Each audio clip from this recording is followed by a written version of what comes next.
예, 증인은 2023년 7월 25일 중앙선거관리위원회, 앞으로는 선관이라고만 하겠습니다. 사무총장으로 임명되셨죠? 네, 7월 26일자이고 나머지는 맞습니다. 네. 먼저 선거 무효소송 대법원 판결과 관련해서 몇 가지 여쭤보겠습니다. 21대 총선 후 총 126건의 선거소송이 제기되었고 법원은 이를 모두 기각하거나 각하했죠? 제기 건수는 제가 알고 있기로 140건이고 네. 14건이 소추가 되고 그 본안에 나가서 각하나 기각이 된 게 126건으로 알고 있습니다. 네.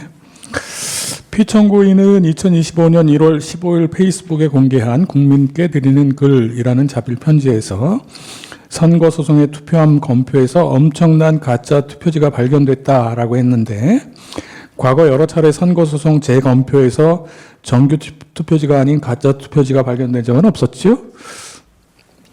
제가 보고받기에는 없는 것으로 알고 있습니다.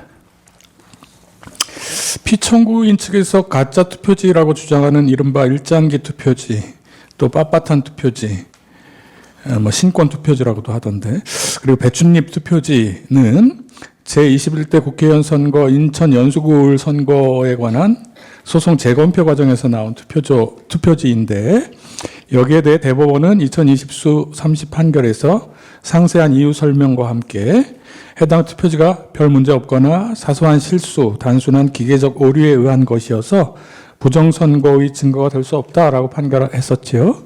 네, 판결물상 그렇게 되어 있는 것으로 알고 있습니다.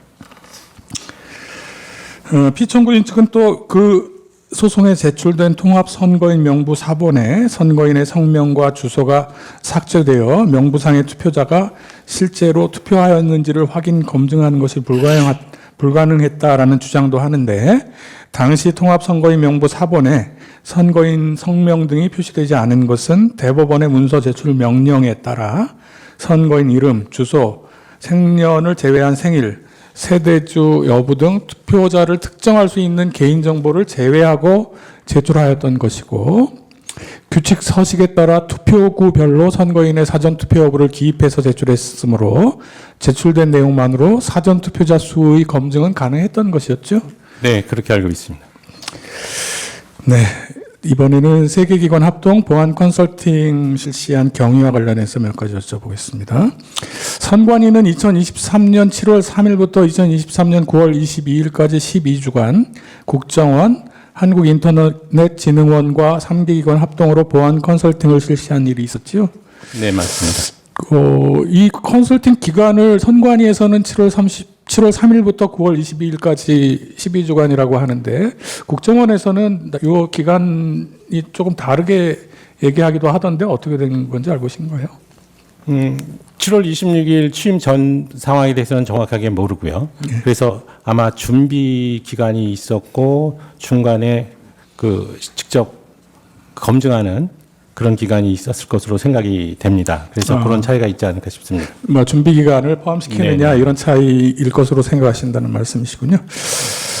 예. 7, 8항은 생략하겠습니다.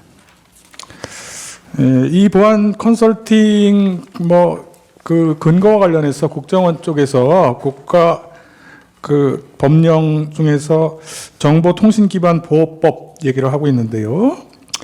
선관위 선거정보 시스템은 2005년 12월에, 재외선거관리 시스템은 2012년 2월에 정보통신기반보호법에 따른 주요 정보통신기반시설로 지정되었고, 선관위는 지정된 시스템에 대해서 법 제5조에 따른 주요 정보통신기반시설 보호대책을 수립 시행하고 이걸 과학기술정보통신부 및 국정원에 보고해왔지요. 법상으로 그러니까 그 정보통신기술 과학정보통신부가 아니고요. 예, 예. 국무조정실과 국정원에 보고하도록 되어 있습니다. 국무조정실과 그 두 기관에 보고해왔죠. 네. 국정원이 그 2023년 전까지 그 전자정보법에 따른 실태 정보 보안 관리 실태 점검 그거를 실시해 왔는데 이제 선관위는 일단 그 대상은 아니죠. 헌법기관은 아닙니다. 예, 예. 그리고 국정원이 정보통신기반보호법 제5조의 2에 보면 그 보호대책의 이행 여부를 확인할 수 있다고 돼 있는데 그 보호대책의 이행 여부를 확인하겠다고 선관위에 그 통보하거나 뭐 현장 점검을 요청하거나 한 그런 일이 있었습니까? 네, 그런 일은 없는 것으로 알고 있습니다. 네, 11항입니다. 2023년 1월 행정안전부가 국회, 법원, 헌법재판소, 선관위 등 헌법재판을 기관을 대상으로 보안 컨설팅을 실시하니 희망하는 경우에 참여해달라 이런 공문을 보냈고 이에 대해 선관위가 답을 하지 않자 국정원 직원이 별도로 선관위 담당 직원에게 컨설팅을 받으라고 권유와 제안을 하기도 했다라고 하는 기사가 있었는데요. 혹시 이런 일이 있었는지 알고 계신가요? 네, 그렇게 보고를 받았습니다. 네. 여기 12항에서도 뭐 제시는 하지 않겠습니다. 2023년 5월 3일경 선관위에 대한 북한의 해킹 공격이 있었는데도 선관위가 보안 점검에 응하지 않았다라는 언론 기사가 났고 당일 선관위는 헌법상 독립기관인 선관위가 행안부나 국정원의 보안 컨설팅을 받을 경우 정치적 중립성에 관한 논란이 야기될 수 있다라고 하는 취지의 알림 자료를 배포한 사실이 있죠. 네, 그렇습니다. 그럼에도 불구하고 여당 국회의원들이 선관위를 비판하는 기자회견을 하고 연이어 선관위 간부 자녀들의 특혜 채용 의혹 등이 불거지면서 선관위에 대한 비판 여론이 커져서 2023년 5월 23일 선관위는 이제 3개 기관 합동으로 보안 컨설팅을 하겠다 이런 발표를 했죠. 네, 그렇게 보고를 받았습니다. 네. 14항은 생략하겠습니다. 보안 컨설팅 점검 결과 발표와 관련해서 2023년 10월 10일 국정원이 언론기관을 상대로 투개표 시스템 해킹 취약점 등 선관위 사이버 보안 관리 부실 확인이라는 제목으로 보도자료를 배포했고 또 그 점검 결과를 브리핑하기도 하고 그랬던 내용 알고 계시죠? 네. 국정원은 보안 점검 결과 해킹 메일을 통해 선관위 직원의 상용 메일 계정이 악성 코드에 감염되어 메일함에 저장된 대외비 문건 등이 유출된 사실은 확인되었지만 내부망인 선관위 선거 시스템이 침해된 흔적은 확인되지 않았다라고 발표했죠. 네. 17항 생략하겠습니다. 18항 위 보안 컨설팅을 합동으로 수행한 3개 기관 중 하나인 한국인터넷진흥원의 이원태 원장은 2023년 10월 16일 국정감사에서 위 보도자료 내용이라든지 국정원이 발표한 보도자료 내용이라든지 배포 일정 등에 대해 사전 협의가 없었다라고 밝혔다는데 증인 이 사실 알고 계세요? 언론을 통해서 그 부분은 알고 있는 내용입니다. 네. 국정원이 이 보도자료 내용이라든지 배포 일정 등에 대해서 선관위하고 사전 협의나 어떤 합의 과정을 거쳤습니까? 이 보안 컨설팅과 관련한 부분에 있어서는 처음에는 그 양기관이 그 협의해서 그 소위 보안 컨설팅 결과 보고에 대한 부분을 협의해서 공동 발표를 하는 것이 어떻겠느냐라는 식으로 진행이 된 겁니다. 예. 근데 이제 서로가 지금 그 결과에 대한 내용을 어디까지 담을 것인지에 대해서 의견 일치를 볼 수가 없었기 때문에 따로 발표하게 된 겁니다. 처음에는 공동 발표하기로 했는데 네. 좀 의견 일치가 안 돼서 따로 네. 발표했고 그렇게 따로 발표하기로 뭐 그렇게 얘기가 서로 된 겁니까? 그렇습니다. 그러니까 공동 발표를 할 수가 없으니 그러면 각자의 입장에서 발표를 하자라고 된 겁니다. 그랬군요.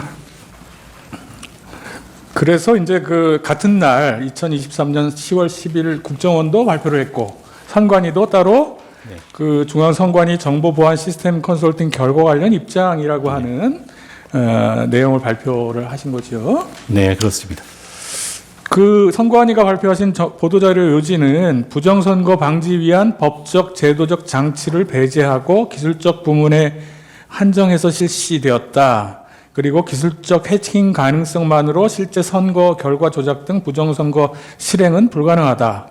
또 북한 해킹으로 인한 선거 시스템 침해 흔적은 발견되지 않았다.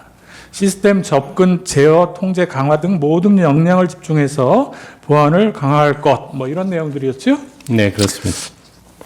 이 보도자료에서 부정선거 방지를 위한 법적, 제도적 장치라고 하는 것은 뭐 어떤 의미입니까? 기본적으로 공직선거법에 규정되어 있는 절차 규정을 의미하는 것이고요. 거기에 따라서 그 선거 관리를 필요로 하는 우리 선거 관리 지침에서 제도적으로 시행하는 방법들을 의미하는 겁니다. 네.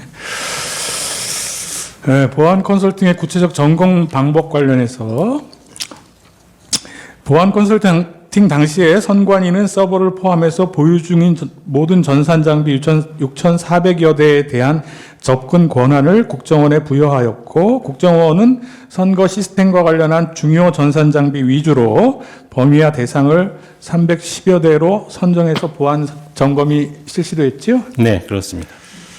당시에 보안 점검 미실시 전산 장비는 선거 시스템과 관련이 적은 일선 선관위 직원들의 일상 업무 수행에 사용되는 PC 자원이 대부분이었습니까? 네, 개인 PC가 6천여 대 정도 네. 지금 그 서버, 그러니까 그 선거 서버와 같이 그게 점검 대상이 됐었던 겁니다. 그러니까 그 개인 PC가 거의 6천여 대인데 그 개인 PC보다는 이제 선거 시스템에 사용되는 그렇습니다. 서버 위주로 네. 점검이 됐다는 말씀이시죠. 그 피청구인 측에서는 이 점검 당시에 5%만 점검에 응하고 나머지 6,400여 대 나머지 95%는 뭐 불응했다 이런 얘기도 하는데 그런 적이 있습니까? 그게 이제 단순 수치로 6,400여 대의 PC 그 서버를 기준으로 해서 300몇 개만 검증을 할 수밖에 없으니까 그게 5% 정도로 나온 것 같습니다. 근데 실질적으로는 이 서버 검증의 대상은 그 보안 관제에 있는 그 데이터베이스라든지 이런 서버에 집중이 되게 되니까 단순한 5%와 같은 그런 프로테이지로 이 검증 절차에 대한 내용을 그 발표하는 것은 적절하지 않았다고 생각합니다. 뭐 그렇기도 하고요. 그러니까 5%를 제외한 나머지는 불응해서 점검에 응하지 않았기 때문에 그렇지는 않습니다. 그러니까 결국은 그 시간적 제약과 그다음에 인원적 제약이 있으니까 아마 국정원 입장에서도 그 검증 절차를 할 때 모든 서버를 다 볼 수는 없었을 겁니다. 그러니까 국정원이 그 약 12주 동안 이제 하는 과정에서 시간적으로도 기간이 제한되어 네. 있었고 인원도 제한되어 있었으니까 뭐 310여 대밖에 못했겠지만 그게 선관위가 이거 말고 딴 거는 안 돼라고 했기 때문에 그거만 한 건 아니란 말이에요. 예, 국정원 쪽에서 자의적으로 선별해서 진행을 한 것으로 알고 있습니다. 네, 알겠습니다. 그리고 25항입니다. 보안 컨설팅 진행 과정에서 국정원이 처음 해킹 툴을 설치했을 때 선관위의 보안 관제 시스템이 탐지해서 자동으로 차단을 했고 국정원이 이렇게 해서는 시스템을 점검할 수 없다고 해서 선관위의 침입, 탐지, 차단 등 자체 보안 시스템을 일부 적용하지 않은 상태에서 모의 해킹이 진행되었다. 이렇게 선관위 보도자료에는 나와 있는데 이게 사실인가요? 네, 맞습니다. 또 보안 컨설팅을 위해서 선관위는 국정원 측에 시스템 구성도, 정보 자산 현황, 시스템 접속 관리자, 테스트 계정을 사전에 제공했었지요. 네, 그렇습니다. 보안 컨설팅이 이런 조건에서 진행되었기 때문에 선관위는 국정원의 전체 시스템 장비에 대한 점검을 불응하고 일부만 허용했다. 또는 국정원의 보안 시스템 정보 점검 거부 및 가상의 서버를 제출했다. 선거관리 시스템의 5%만 점검했는데 보안성이 지극히 취약해서 아무나 해킹해서 선거 결과를 조작할 수 있더라. 또 해킹 시도에 얼마든지 데이터 조작이 가능하고 방화벽은 사실상 무용지물이더라. 국정원 확인 결과 선거관리 시스템 전반이 부실하고 해킹 및 투개표 시스템 시스템이 전반적으로 조작 가능하더라라고 하는 주장에 대해서는 수용하기 어렵다라고 하는 취지의 보도자료나 설명자료를 여러 차례 발표했었죠. 네. 부정선거 주장에 관한 반박 관련해서 몇 가지 여쭤보겠습니다. 우리나라 투개표는 실물 투표와 공개 수작업 개표 방식으로 진행되고 정보 시스템과 기계 장치는 이걸 보조하는 수단으로 사용되죠. 네, 그렇습니다. 또 투개표 과정에서 수많은 사무원, 관계 공무원, 공공기관 직원, 참관인 등이 참여하고 있고 실물 투표지를 통해서 개표 결과를 검증할 수 있지요. 네, 그렇습니다. 그래서 보안 컨설팅 당시의 모의 해킹 환경, 즉 국정원 측이 요청한 시스템 구성도, 정보자산 현황, 시스템 접속 계정 등 시스템 정보 자료를 제공하고 또 효율적 점검을 위해서 침입 탐지 차단 시스템 등 위원회 자체 보안 시스템을 일부 적용하지 않은 상태에서 진행한 그 모의 해킹 환경에서 외부에서 내부 선거망으로 접속해서 투개표 데이터를 조작할 수 있었다 하더라도 현실적으로 투개표 데이터를 조작하는 건 거의 불가능하다 이렇게 생각되지요. 그러니까 실제 상황에서는 불가능할 거라고 생각합니다. 네. 해킹을 통해서 유권자 등록과 투표 여부를 관리하는 통합선거인 명부의 내용을 변경할 수 있다라고 보안점검 결과 발표에 나와 있는데 현실에서는 선거인 명부 데이터를 위변조하려면 사전에 서버 및 DB 접속 정보, 데이터 구조 이런 걸 확보하고 보안 관제 시스템을 불능 상태로 만들어야 할 뿐만 아니고 선거인 명부 작성 확정 관련 절차에 관계된 모든 사람과 기관, 지방자치단체 및 행정안전부, 왜냐하면 이 데이터가 서로 검증되고 교차되고 하니까요. 네. 그런 데들이 다 합심해서 그 조작에 관여해야만 가능한 거죠. 논리적으로는 그렇게 됩니다. 지금 선거인 명부 자체를 선관위가 만드는 게 아니라 지방자치단체장이 법상으로 확정시켜서 저희한테 자료를 주도록 돼 있어요. 그러니까 그 자료는 지금 지방자치단체에서 가지고 있는 자료이기 때문에 저희가 서버에 있는 자료를 변경했을 때 그냥 양쪽으로 맞춰서 교체 검증을 해보면 그대로 나타나게 돼 있는 구조입니다. 네. 그래서 이제 현실에서는 이런 게 사실상 불가능하고 지금 보안 점검에서는 아까 얘기한 그런 어떤 해킹 환경을 조성했기 때문에 뭐 그 데이터를 변경할 수 있었다 이렇게 얘기한 것으로 그렇게 보고 있는 거죠. 네. 그리고 이제 해킹을 통해서 투표관리관 도장의 이미지를 절취해서 사전 투표용지와 동일한 투표용지를 얼마든지 만들 수 있었다라고 그 하는 결과 발표 내용과 관련해서도 사전 투표관의 사인 그 도장을 등록하는 통합선거인 명부 시스템은 외부와의 접속이 차단된 폐쇄망에서 운영되고 있고 제한된 기간만 접속 가능하며 가능해서 외부에서 해당 이미지 파일을 취득하는 게 굉장히 어렵지요. 그리고 실제 투표용지와 동일한 투표용지를 발급하기 위해서는 청인 혹은 사인 외에도 투표용지 발급기 및 전용 드라이버 프로그램을 모두 취득해야 되므로 이걸 한꺼번에 다 한다라고 하는 건 현실적으로는 좀 불가능하지 않느냐 이렇게 보고 그렇습니다. 있는 거죠. 32번은 이렇게 좀 묻겠습니다. 비밀번호가 매우 단순하다라는 점검 결과와 관련해서는 선관위가 보안 컨설팅 결과를 수용해서 그 단순한 비밀번호를 즉시 변경했고 또 이후 모든 시스템의 비밀번호를 안전한 방식으로 변경하고 주요 시스템의 경우 본인 인증을 포함한 다중 인증 체계로 운영하고 있죠. 네. 보안 컨설팅 이후 선관위의 조치 관련해서 몇 가지 여쭤보겠습니다.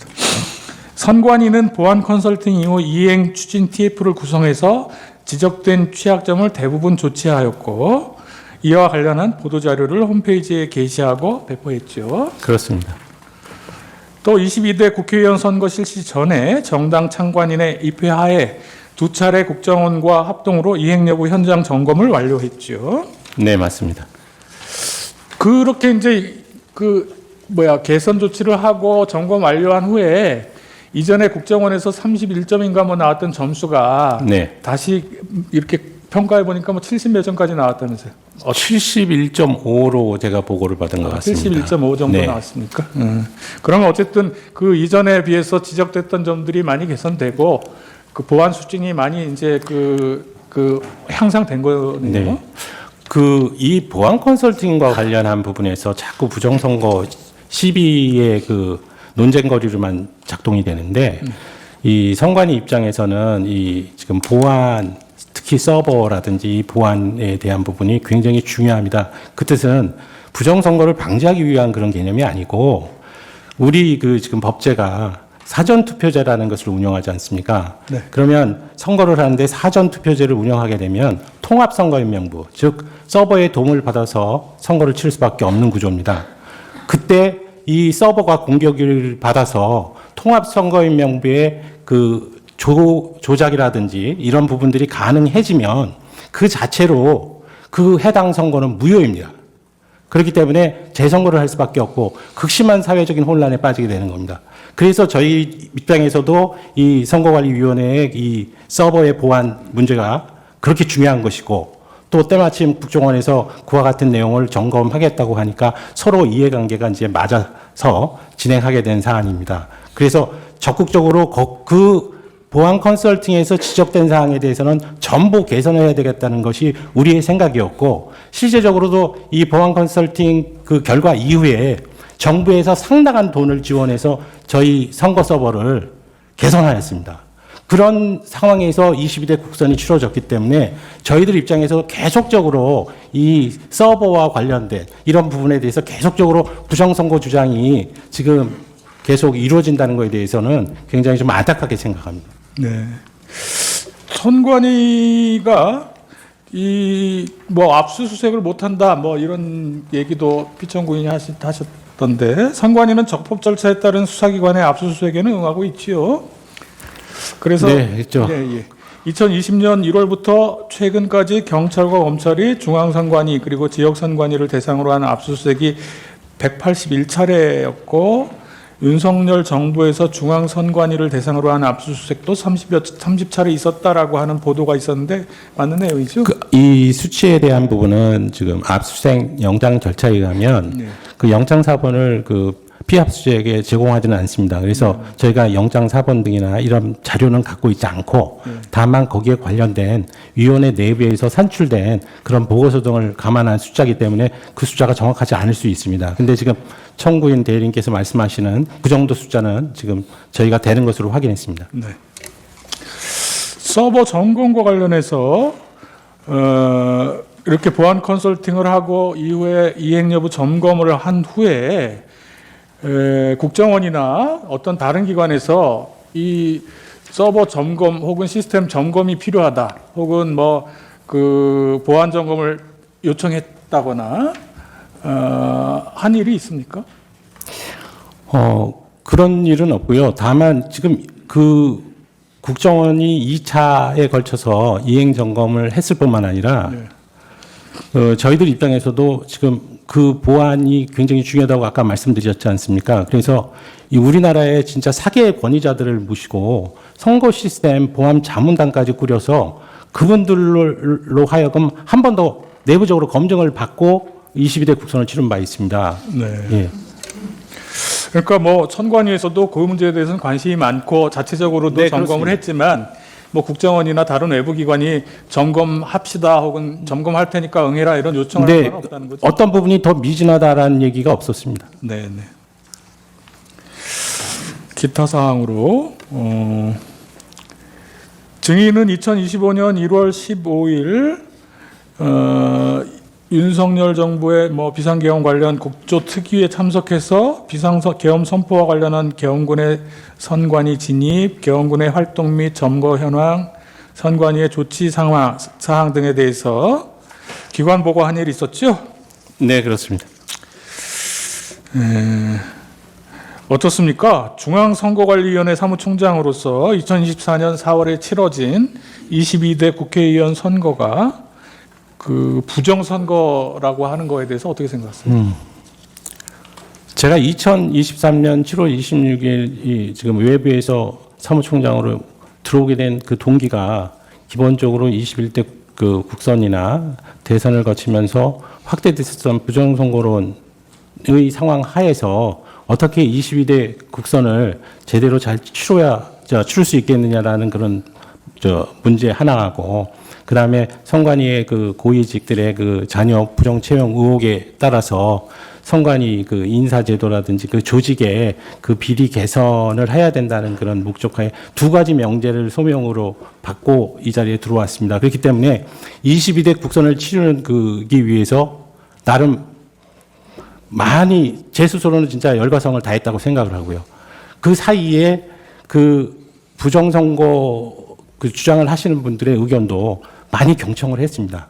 그래서 그 국민들께서 진정으로 이제 이 선거 관리 차원에서 이 볼 수 있는 소위 조금이라도 감추지 않고 투명하게 공개하는 것이 좋겠다는 생각 때문에 몇 가지 제도, 예를 들어서 CCTV 그 영상에 대해서 24시간 공개를 한다든지 아니면은 지금 그 개표 과정에서 실제적으로 천천히 그 찍힌 투표용지를 제대로 소위 참관인들께서 감시할 수 있도록 수검표 제도를 도입한다든지 그런 절차를 취해 왔기 때문에 그렇게 함에도 불구하고 계속적으로 이 선관위의 이 선거관리 제도에 허점이 있고 그로 인해서 부정선거라고 생각하시는 국민들이 있으시다고 하는 그런 부분들이 총장으로서는 굉장히 안타까울 뿐입니다.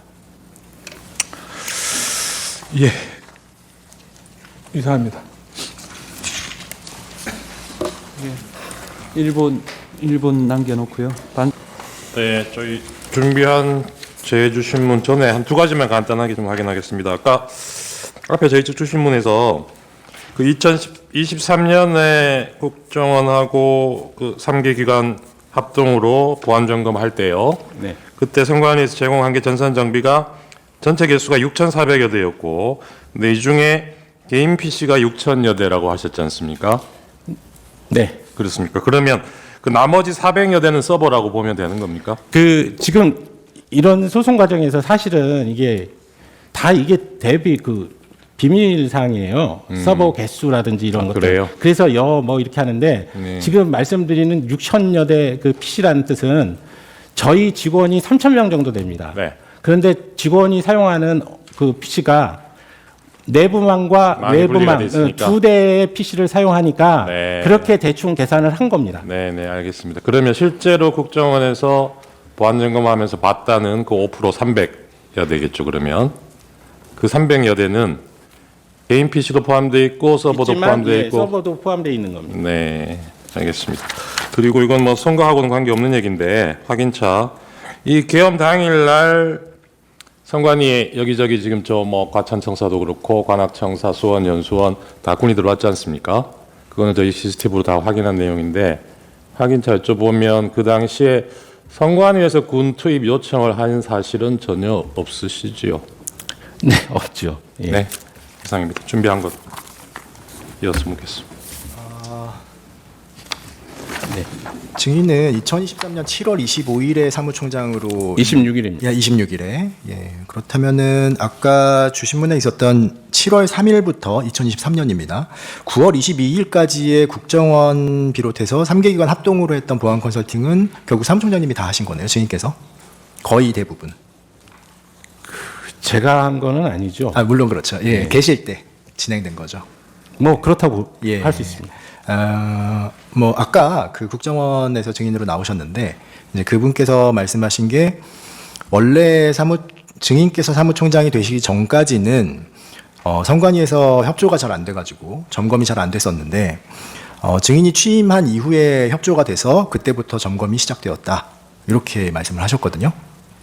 네. 예. 그래서 뭐 증인께서는 당연히 다 명명백백히 밝히실 거니까 다 협조를 잘 하신 거잖아요, 그렇죠? 네. 예. 어차피 받기로 한 거 확실하게 그러니까요. 예, 줘야 된다고 생각했습니다. 그러니까요. 혹시 그 증인께서 사무총장으로 임명되면서 네. 피청구인으로부터 이런 보안 컨설팅에 잘 응해달라 이런 권고를 받으신 적이 있나요? 저는 피청구인과 계속적으로 제가 총장에 취임할 때서부터 그런 얘기가 있었지만 한 번도 사적으로 만나본 적이 없고 그간에 신년 그 인사할 때 신년 할애식에서 잠깐 그 뵙고 인사한 거하고 그 다음에 부친당 당하셨을 때 잠깐 인사한 거 그거 두 개밖에 없고요. 일단 대통령께서도 뭐 그렇게 생각했는지는 모르지만 저 입장에서는 이 선거관리 그 사무총장이라는 지위가 기본적으로 정치적으로 매우 민감한 자리 아닙니까? 그래서 공적인 사무총장의 언행 자체가 그 정치적 중립성의 시비를 불러일으키기 굉장히 좋은 자리라고 생각을 했습니다.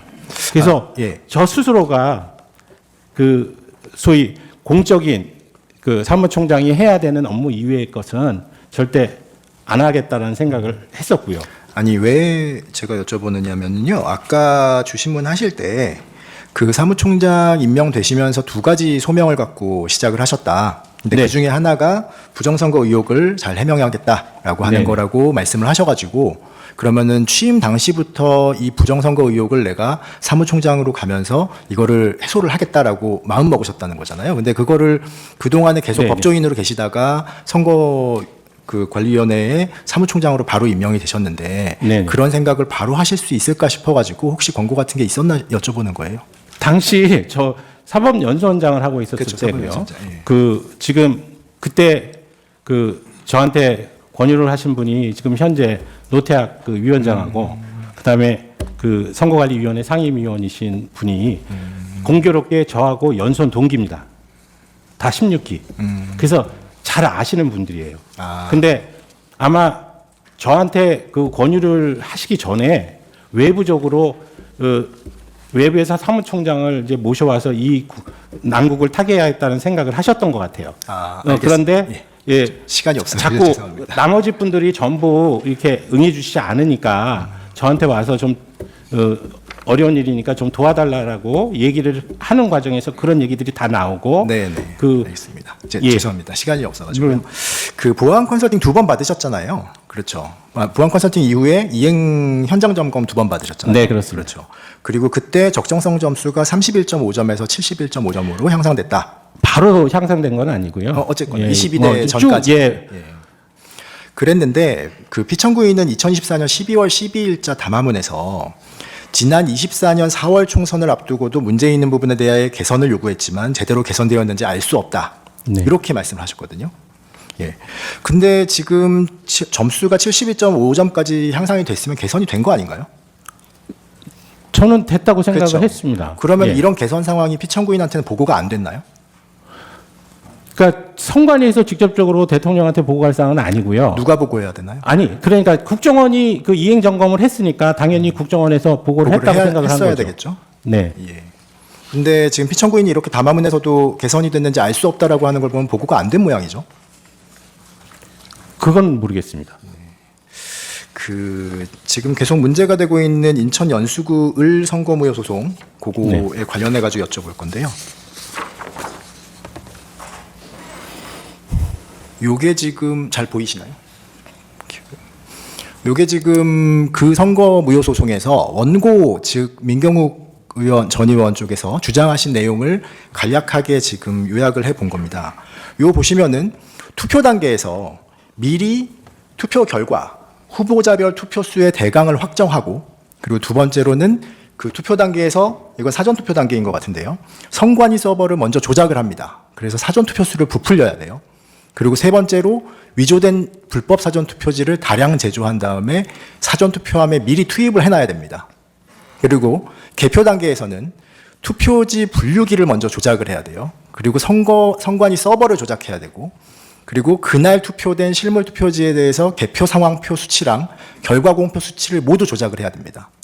그래서 목표된 자기가 처음에 아까 투표 단계 1번에서 목표했던 수치에 근접하게 만들어야 돼요. 그리고 개표 이후에 증거 보전 이전에는 요게 아무리 맞추려고 해도 수치가 잘 안 맞을 수 있겠죠. 그래가지고 다량의 위조된 당일 투표지와 사전 투표지를 또 급조를 합니다. 그러고 나서 그 수치에 맞춰가지고 봉인된 투표함에서 넣어졌던 투표지를 빼고 자기들이 위조한 투표지를 집어넣어야 됩니다. 요게 원고가 주장한 부정선거의 논리입니다. 요 보시면은 제가 빨간색으로 표시해놨는데요. 조작과 불법 투입이 지금 몇 번이 이루어지냐면 대략 한 5에서 6번 정도 이루어집니다. 사무총장으로서 이거 가능하다고 보십니까? 이게 지금 그 부정선거 주장하시는 분들이 네, 한 맞습니다. 거라고요? 예. 기본적으로 잘 이해가 안 가는 부분은 네. 저희들 입장에서는 개표 단계에서 이미 다 확정이 된다고 보는 거거든요. 그 개표 현장에서 실질적으로 실물 투표지를 가지고 분석이 다 끝나는 건데 그 전에 예를 들어서 투표 단계나 분류기를 조작하거나 뭐 하는 것은 그러니까 개표장이나 투표장에서 뭔가 어떤 조작을 하면 모를까.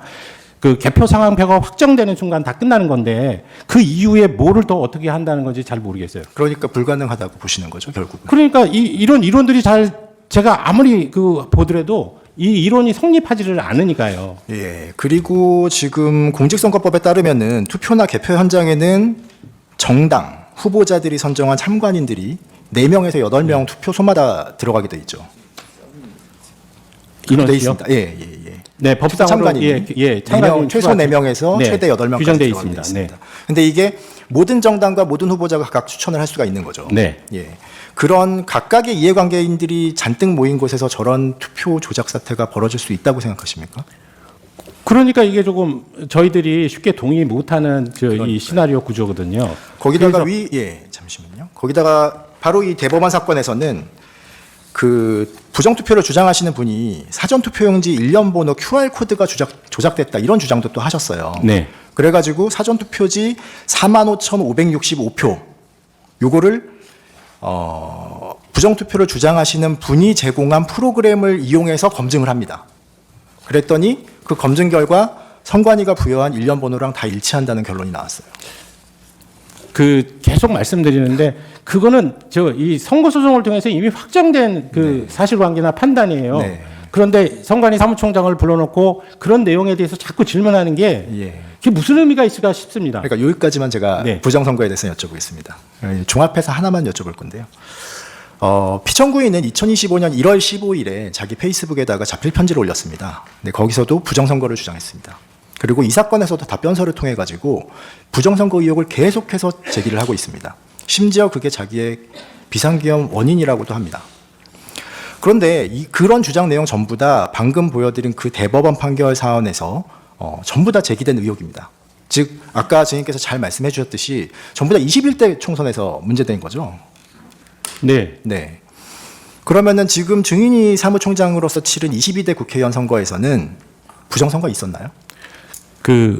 저는 당연히 없었다고 생각을 합니다. 그리고, 그러니까, 과거에 선거관리위원회가 잘못한 점이 분명히 있어요. 네. 지금 나타났고, 국정원 컨설팅 과정에서도 이 서버의 보안이 취약했다는 점도 다 인정을 합니다. 그런데 22대 국선 과정을 치르면서 다 개선을 했다고 하거든요.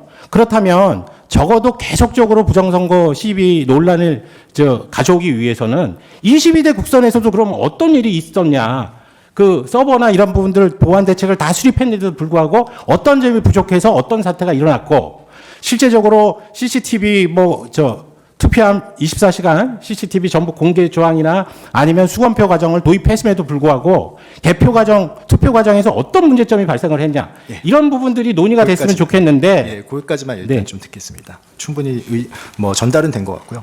그러면은 결국은 피청구인은 검증을 하고 대법원에서 감정 절차까지 진행됐던 확정 판결을 신뢰하지 않는 것처럼 보이거든요. 이게 증인께서는 30여 년간 지금 판사로 재직을 하셨잖아요. 그리고 피청구인 역시 법조인이셨고요.